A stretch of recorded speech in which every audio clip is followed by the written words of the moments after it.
Hello and welcome to another video. This is Kevin, also known as AKAAWOL, and I am wasting no time at getting into it here today. I am working on creating a bow hairband, or hair tie, I guess it is. So as you can see, the whole video is relatively sped up. That was the only way I was going to be able to make this video in a timely manner. Unfortunately, if I was to try this at regular speed, it would have been 3.5 hours. Okay, so here's what I'm doing. I'm trying to create a candy stripe, and with the strings here, I wanted it to basically go from like dark to light and then light back to dark. And I found that the easier way of doing this was to make 2 smaller segments and then join them. And that way I could get all those strings together in a much more orderly fashion to begin with. So here I'm joining the 2 pieces together. All right, so if you're kind of lost about this, go back and take a look at the other bow one I did, where it was attached to the hair band, I guess. Is that it?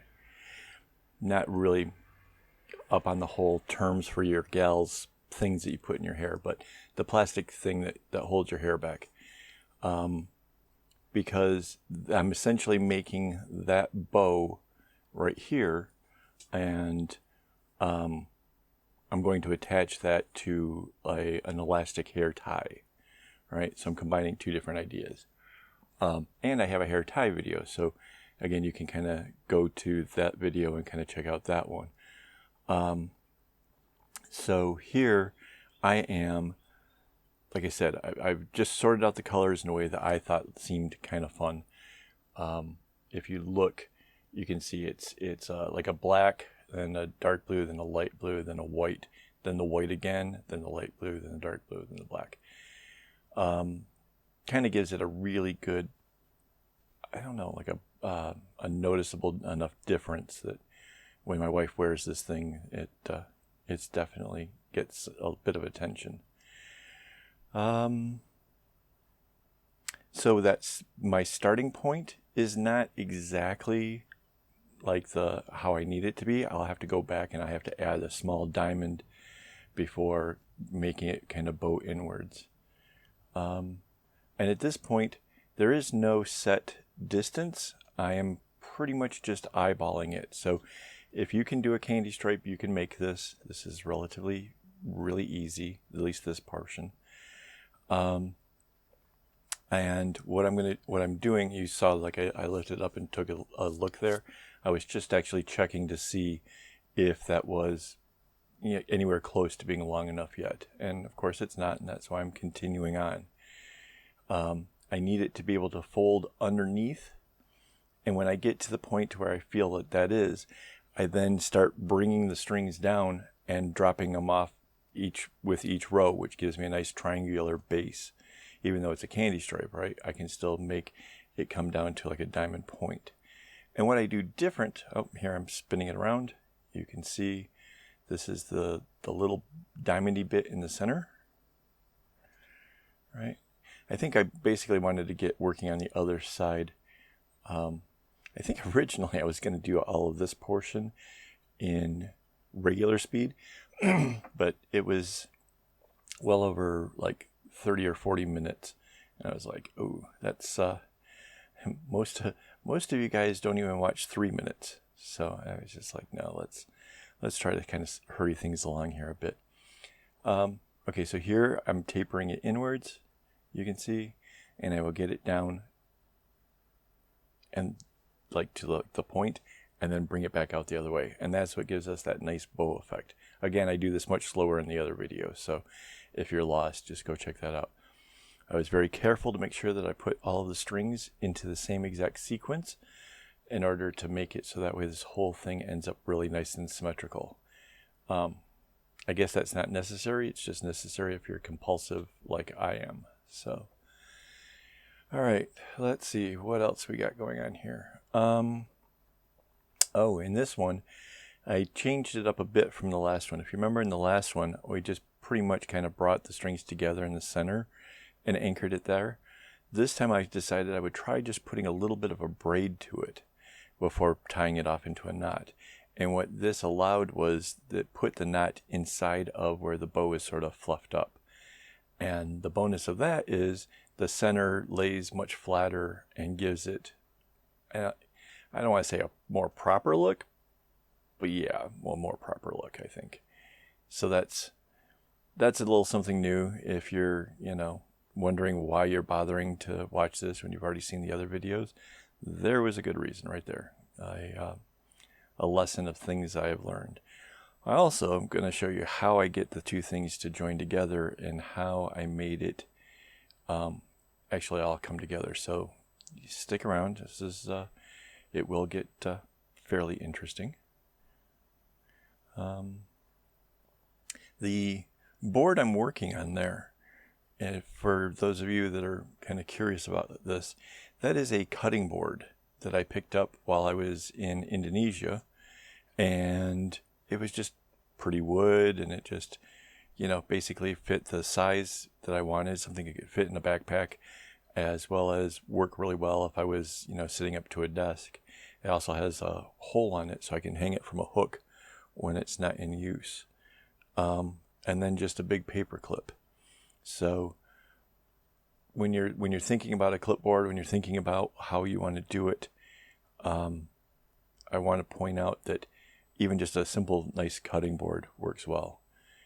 You can see there's some dents there from where I've used clamps to hold it down when I was doing those the small bag videos, but it doesn't affect how this whole thing works, so not a big deal. So you can see nothing but a candy stripe. You can better see the sequence of the strings. Oh, and you can see I'm already to the tapering it off bit. So this is basically, I figured out how long it needed to be, and as I come down, I just bring the string to the end of the row and set it off to the side, and each time it gets one less. And I will do that until I'm halfway through.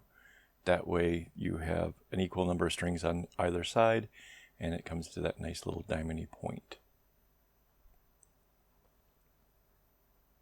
I'm then going to take the most outer string and then do a single knot around each one, like one around the first one, then one around both of those, and then one around the three of those, and then four of those, and that's what gives the nice ending.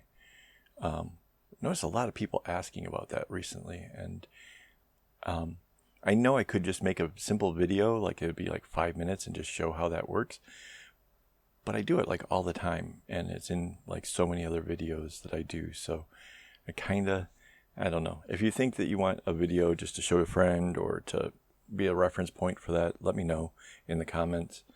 I kind of feel like it's completely not necessary. Here it goes right here. On account of because I do it like all the time. You can see just one over the rest, and then one last one to hold the whole thing together. Here's the little braid and a knot, and then do the other side. All right. It's over 1, over 2, over 3, over 4, just like that. Again, if you need that in a separate video where I slow it down and just do it, whatever, please let me know. Never hurts to have more content. Okay, so here I am going to put together the other side. Again, cutting it in half. Those strings all started out as 1/3 of a skein, and then were cut in half, so you're talking 1/6, right? So yeah, not very long at all. That means we really didn't use that much floss overall. So project really good for you beginners if you ended up kind of wasting some string or whatever. It won't account for a whole lot. It's not like you spent a ton of money on it. All right, if you can kind of tell there that I was working hard off to one side and not the other, that's because 2 segments going to be joined. Basically, I wanted this portion to have some similar traits to the bow, but not be identical. So, well, see, I almost went one too far, right? So that would have messed up how they joined together. So I can go out as much over to the right. I just can't go over to the left till the two get put together. And there it goes.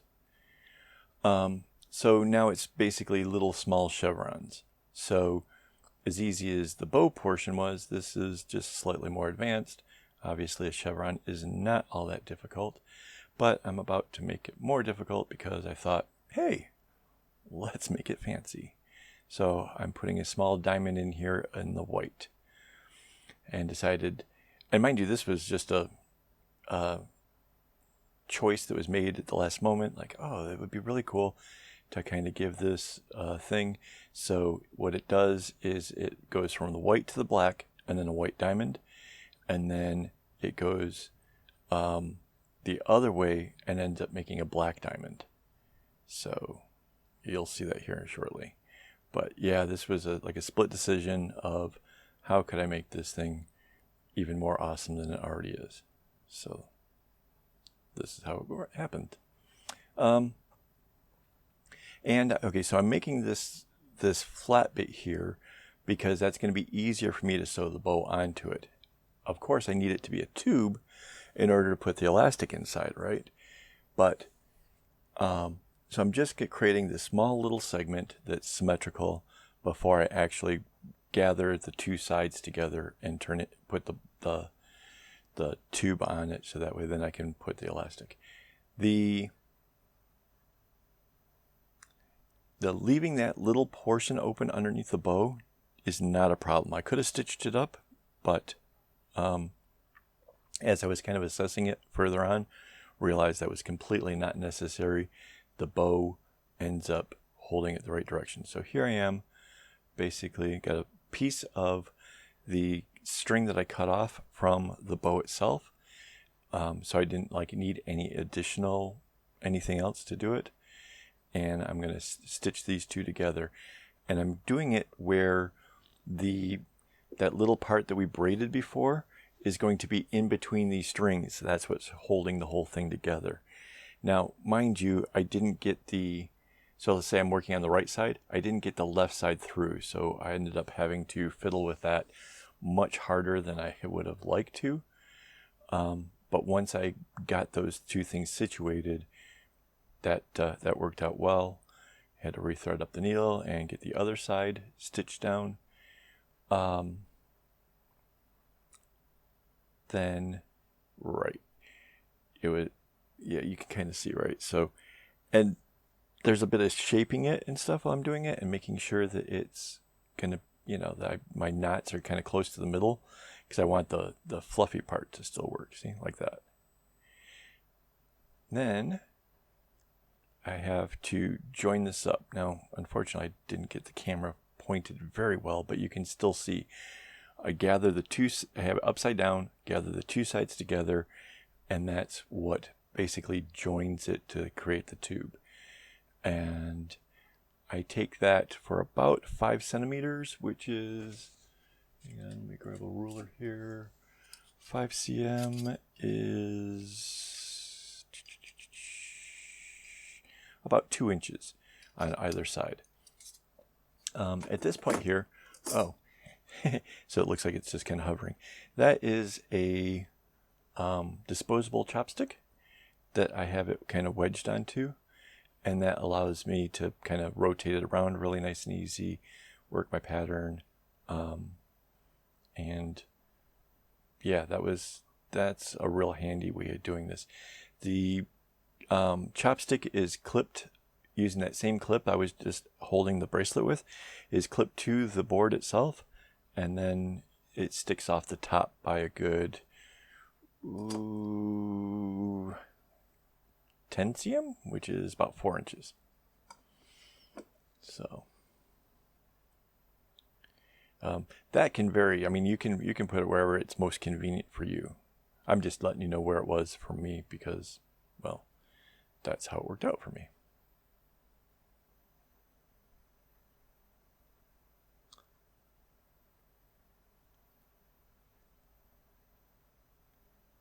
And you can see it's basically, it goes to the white and then to black diamond and then to the black and then a white diamond. And even with using the black and the white more than the rest of the colors, even though it was only 1/6 of the length. It still worked out just fine because you're just making such a small piece here. It then, once you have both sides done, it's just taking the needle and pull the elastic through the center. And yeah, second try worked. Tie it into the knot around her wrist, double over. That way she can wear it on her wrist if she doesn't want to have her hair done. And then I gather the strings down to a nice, kind of like the same way I did with the bow, down to one point, so that way I can knot it off nice and cleanly, and it looks a little bit better that way, I think. Mind you, you could just use glue and cut them off, but I just really not, if I don't need the glue, I don't use it. And you can see, right, pretty little bow, works out pretty well. Just using the clip and the board to hold it in place there, tie the knot, cut, and there it is. So hopefully you enjoyed this video, and don't get your strings in a bunch.